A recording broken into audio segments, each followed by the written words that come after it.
Hello, this is Erum Tasneem. Today's video is part of a blog hop by Spellbinders, celebrating their new releases. My cards will feature one of the collections, that is Good Vibes Only by Stephanie Lowe. I'm sharing 3 cards with you today and I'll make them one by one. The dies that you can see are Flowers Whisper Etched dies. It has a lacy die that gives an intricate die cut and a fuller die that cuts a tad larger than lacy die. This is the base for the intricate die actually. Here are the pieces that I've already cut off camera. For the lacy die cut I have used regular cardstock, and for the base layer I have used watercolor paper because we will be watercoloring today. I'm using liquid watercolors for watercoloring. You can use any watercolor or paint for this purpose. It's not going to make a lot of difference because I'm going to do messy watercoloring. I'll start by adding bright yellow-green to the portions where I know the leaves are. I'm not going to be very particular about staying in the lines per se. Since I don't have a variety of liquid watercolors, I am also using Distress Stain in Crushed Olive. The more shades you add, the more interesting the end result will be. The reason I'm using watercolors is because I want this to be done as quickly as possible. I'm following the wet on wet technique, which is super fast. You've seen me place the die cut off and on. I'm just trying to see if I need to add a little bit more green to my leaves. After I'm done with the leaves, I'll start adding color to my flower. I'm using a teal blue-green color. It is absolutely beautiful. It looks very turquoise in the photos, but in reality, it's a gorgeous, vibrant teal color. I'm being very random with watercoloring. I'm just adding different intensity of watercolor here and there.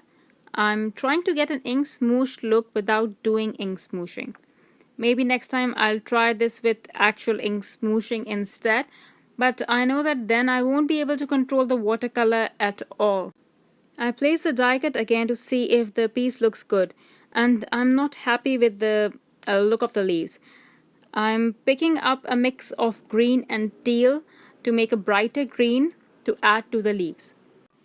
You can see I'm just adding this green hue as dots or a random pattern and not a color wash. It's because I want splatters and different shades to show through the lacy die cut. After the base layer has dried, I'll add glue tape to my first layer and adhere it to the watercolored base. Now I'll clean my mat and move on to the card base. I'm using a toothbrush to add tiny specks of black paint. Then I'll use a bigger brush to add more splatters. I do think that I should have stopped with the toothbrush splatters because that's a lot of splatters. For the sentiment, I'm using Simon Says and Altenew STAMPtember Fabulous Use stamp set.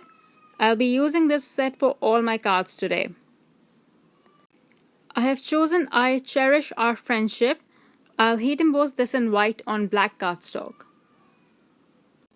I've cut out the sentiment tab and now I'll pop both pieces, the sentiment and the flower, with foam tape onto the 1-layer card front. Our first card is now ready. I added some sequins and iridescent bubbles from Studio Katia.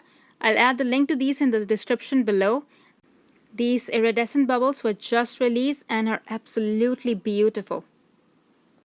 Next up, these die cuts are from Petal'd Poetry Etched dies from the same Good Vibes Only collection by Stephanie Lowe. I'll be watercoloring these in the same manner as I colored the die cuts for the first card. While you're watching me color, I'll tell you a bit about the giveaways. The first one is where Spellbinders is giving away a $50 gift certificate to their store. You have to leave a comment on the Spellbinders blog for this. The second giveaway is on my blog for a $25 gift certificate to the Spellbinders store. For this, you'll have to leave a comment on my blog. I'll leave a link in the description. Did you notice that I die cut 2 of the same flowers?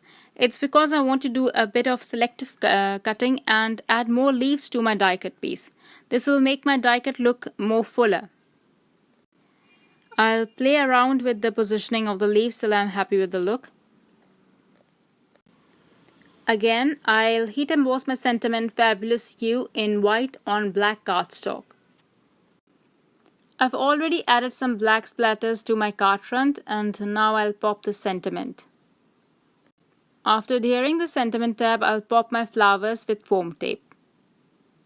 And our second card is ready. All this needs is a bit of sparkle.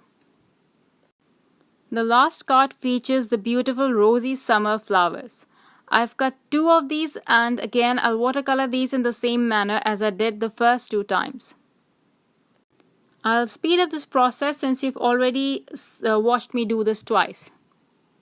For my card front, I'm doing something different this time. I'm taking a flat brush and light grey watercolor. I'll add brush strokes to my background. These are going to be random and messy. The only thing I want to be sure is to get horizontal strokes. Now I'll adhere the lacy die cuts to their bases and figure out the floral arrangement. When you have 2 of the same designs, it becomes a little hard to arrange the pieces as is. Therefore, I decided to cut off the leaves of the second flower and arrange them differently than the first die cut. By doing this, you also fool the mind that the 2 die cuts are different when in reality they are identical.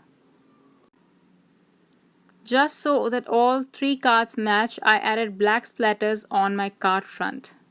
I'll now pop these die cut pieces on the card front with foam tape. For this card too, I have heat embossed a sentiment. This time it's my sweet friend. I'll pop this over the die cut flowers with foam tape. Again, I added the bubbles and sequins of camera. I hope you enjoyed the process. Thank you Spellbinders for having me. It is always a pleasure. Thank you everyone for watching. See you soon. Bye.